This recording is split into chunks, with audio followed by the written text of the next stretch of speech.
Okay, so as a woman, one thing that I'm very sick and tired of seeing is all of these women giving bad advice, especially to the younger women. Because you know what it is? Misery loves company. I see all of these women in their 30s, 40s, 50s that are giving terrible advice to women in their 20s and even younger than that.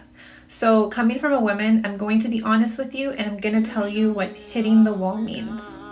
So, men value different things than women do. They value beauty, youth, and they value someone that respects themselves. When you start aging, your biological clock is ticking, and that is just a real fact. Going into your 30s, your options are going to be less than when you were in your 20s. And those guys around your age are now looking at the younger women, and you're going to be competing now with the 20-year-olds for the guys that you want. And then now, when you're ready to start settling down and possibly start thinking about having kids, those same guys might feel like you're rushing them and they might not want the same things at this point.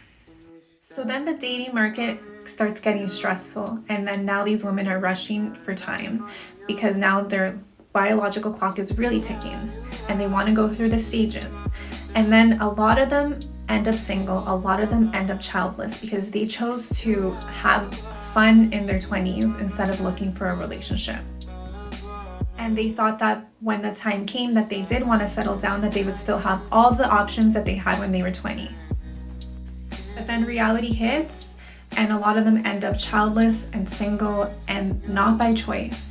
So don't listen to all of these women that are saying that they're so happy and they're so content with not having children and they didn't want to get married, because the reality is that a lot of them did, most of them did.